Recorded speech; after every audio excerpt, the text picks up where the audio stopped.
నమస్కారం గురుగారు. శ్రీమాత్రే నమః. గురుగారు, మనకు ప్రతి మాసంలో సంకష్టహర చతుర్థి వస్తూనే ఉంటుంది.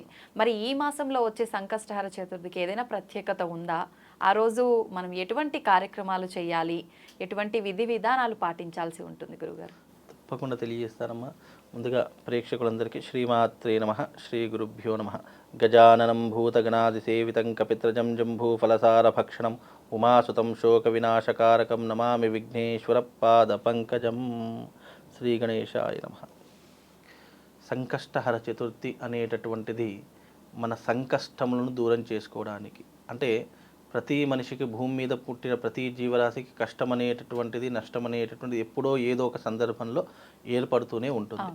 అలాంటి కష్టములను దూరం చేసుకోవడానికి భగవంతుని యొక్క ప్రేరణ అనేటటువంటిది ప్రతి మనిషి జీవితంలో కావాలి. నమ్మినటువంటి వారికి ప్రతి ఒక్కరికి భగవంతుడు ఉన్నాడు అని అనిపిస్తుంది.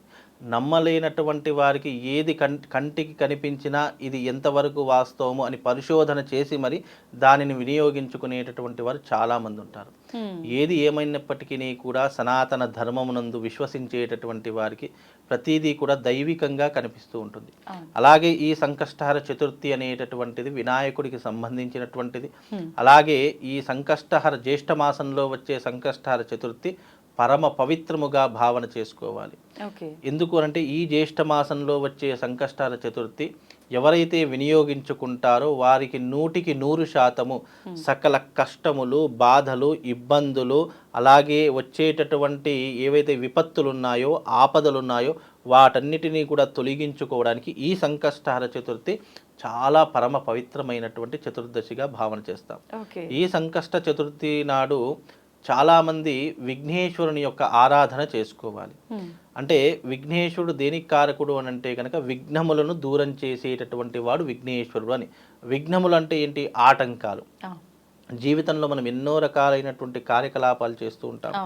బిజినెస్లో కానీ, వ్యాపారమునందు కానీ, లేదా వ్యక్తిగత విషయాలలో కానీ, కుటుంబ విషయాలలో కానీ, ఆర్థికపరమైనటువంటి విషయాలలో కానీ, మనం చేసేటటువంటి వృత్తిరీత్యా, ఉద్యోగరీత్యా ఉన్నటువంటి విషయాలలో కానీ, ఇలా ప్రతి ఒక్క దానిలో కూడా ఎన్నో రకాలైనటువంటి ఇబ్బందులు ఎదుర్కోవాల్సినటువంటి పరిస్థితులు ఏదో ఒక సమయంలో, ఏదో ఒక రూపంలో భగవంతుడు మనకు కల్పిస్తూనే ఉంటాడు. అలాంటి విపత్తులను, అలాంటి ఆటంకాలను దూరం చేసుకోవడానికి భగవంతుడు ఇచ్చినటువంటి ఏదైనా అవకాశం ఉంది అని అంటే కనుక అది సంకష్టహర చతుర్థి. ఈ సంకష్టహర చతుర్థి రోజున ఎవరైతే సంకష్టహర చతుర్థి వ్రతాన్ని ఆచరణ చేస్తారో, లేదా గణపతి పేరు మీద ఉపవాస దీక్షను చేస్తారో, లేదా గణపతి యొక్క ఆలయానికి వెళ్ళి ప్రత్యేకమైనటువంటి అర్చనాది పూజాది క్రతువులు ఆచరిస్తారో వాళ్లకు సంకష్టములన్నీ కూడా దూరమైపోతాయి. సంకష్ట అంటే అర్థమేంటి వేదమునందు అంటే సంకష్టములు అంటే మనం భరించలేనటువంటి కష్టములు, మనం భరించలేనటువంటి బాధలు, ఇబ్బందులు ఇలా ఏవైతే ఉన్నాయో వాటన్నిటినీ కూడా తొలగించుకోవడానికి ఈ సంకష్టహర చతుర్థి పరమ పవిత్రంగా భావన చేసుకుంటే గనక తప్పకుండా ఆ వ్యక్తులకు కష్టం అనేటటువంటిది దరికి రాకుండా ఆ భగవంతుడు విఘ్నేశుడు ఎప్పుడు కూడా సదా ఎల్లవేళలా వాళ్ళని కాపాడతాడు అని చెప్పి ఆచరించేటటువంటి వ్రతమే ఈ సంకష్టహర చతుర్థి. ఈ సంకష్టహర వ్రతం అన్నారు, నార్మల్ గా పూజ అన్నారు. వ్రతం అయితే ఎలా చేసుకోవాలి, పూజ అయితే ఎలా చేసుకోవాలి? అయితే చాలా మంది వ్రతము అనేటటువంటి ఎందుకు ఆచరిస్తారు అంటే ముఖ్యంగా స్త్రీలు ఎక్కువగా ఇలాంటివి ఎక్కువగా ఆచరిస్తూ ఉంటారు. పురుషులు కూడా చేస్తుంటారు. పురుషులు దీక్షను వహిస్తారు, అంటే ఉపవాసం ఉండడం కానీ, భగవంతుని ఆలయానికి వెళ్ళి ఇక్కడ వరకు వాళ్ళు ఆచరిస్తారు. చాలామంది స్త్రీలు ఏం చేస్తారంటే సంకష్టహర చతుర్థి వ్రతాన్ని కలశ రూపకంగా సంకష్టహర చతుర్థి వచ్చిందంటే సాయంకాలము ప్రదోష వేళలో ఈ వ్రతాన్ని ప్రారంభం చేసి చంద్రోదయం అయ్యింది అని అంటే కనుక అప్పుడు ఉపవాస దీక్షను విరమించుకుంటారు. అప్పటి వరకు ఏమీ ముట్టకుండా, కనీసం పచ్చి మంచినీళ్ళైనా ముట్టకుండా ఉపవాస దీక్షను చేస్తూ ఉంటుంటారు. అయితే ఈ చంద్రోదయం అనేటటువంటిది ప్రతి సంకష్టహర చతుర్థికి 9, 8:30 లేదంటే 9, కొన్ని చలికాలంలో కానీ ఇలాంటి వర్షాకాలం 9:30 ప్రాంతంలో కానీ ఇలా చంద్రోదయం అవుతూ ఉంటుంది. మ్యాక్సిమం 9:30 వరకు చంద్రోదయం అయిపోతుంది. చంద్రోదయం అంటే చంద్రుడు ఉదయించేటటువంటి సమయం అని అర్థం. ఆ చంద్రుడు కనిపించేంత వరకు పచ్చి మంచినీళ్ళు కూడా ముట్టుకోకుండా ఉపవాస దీక్షను ఆచరిస్తూ ఉంటారు. అయితే వ్రతము అంటే అర్థం ఏంటి అంటే మనం చక్కగా ఒక పీటను ఏర్పాటు చేసుకొని దానిపైన గణపతి యొక్క ఒక పటాన్ని కానీ లేదంటే ఒక విగ్రహాన్ని కానీ పెడతాము. కలశ రూపకంగా చక్కగా ఒక కలశం పెట్టేసి దాంట్లో నీళ్లు పోసేసి చక్కగా దానిపైన మనము ఒక కొబ్బరికాయను పెడతాం, అంటే పూర్ణ కలశము అని అంటాం.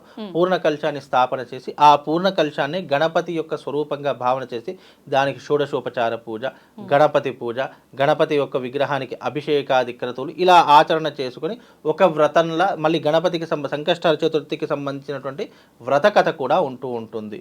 అలాంటి వ్రత కథను ఒక బ్రాహ్మణుతో పిలిపించుకుని అతడితో చేయించుకుని ఆ వ్రతాన్ని పూర్తి చేసి, ఇప్పుడు మామూలు మన సత్యనారాయణ స్వామి కథలు ఎలాగైతే చేస్తామో అలాగే సంకష్టహర చతుర్థి వ్రతం కూడా అదే మాదిరిగా ఉంటూ ఉంటుంది. దానికి 5 కథలు ఉంటాయి. దీనికేమో మనకు మామూలుగా సాధారణంగా విఘ్నేశ్వరుడు సంబంధించిన వృత్తాంతం అనేటటువంటిది ఉంటుంది. అంటే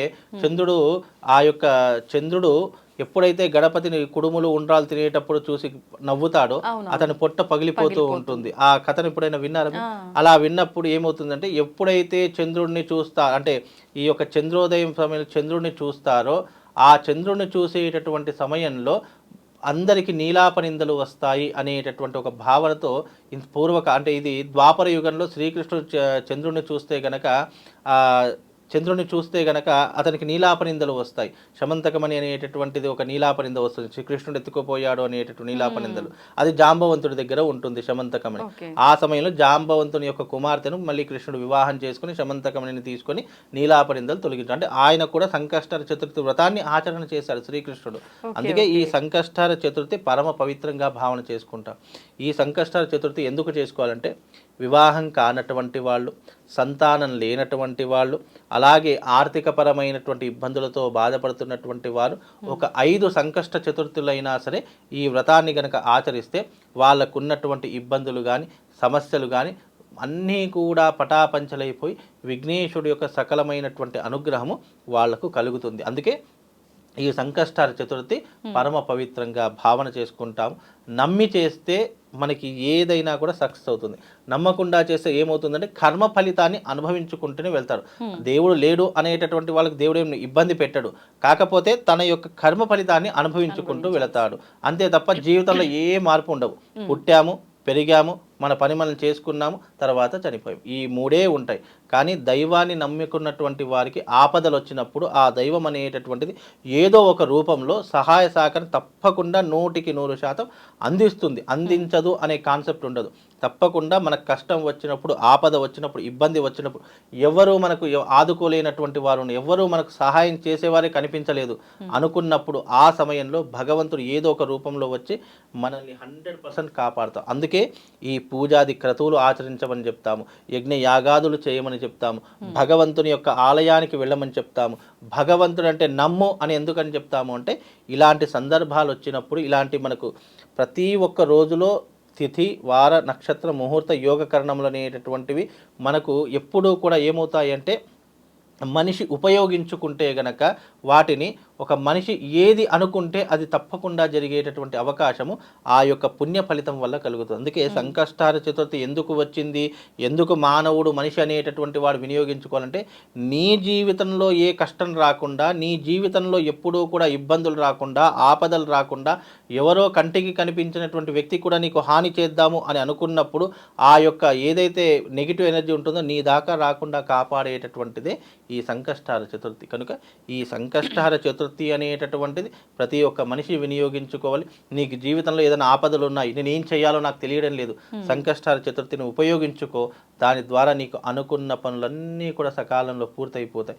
వివాహం కానటువంటి వారికి వివాహము, డబ్బు లేనటువంటి వారికి డబ్బు, ఐశ్వర్యం లేనటువంటి వారికి ఐశ్వర్యము, విద్య లేనటువంటి వారికి విద్య, అలాగే సంతానం లేనటువంటి వారికి సంతానం. ఇలా నువ్వు మనసులో ఒక సంకల్పం, ఇప్పుడు ప్రతి మనిషికి కొంతమందికి డబ్బు కావాలని ఉంటుంది, కొంతమందికి ఇంకేదో కావాలంటుంది.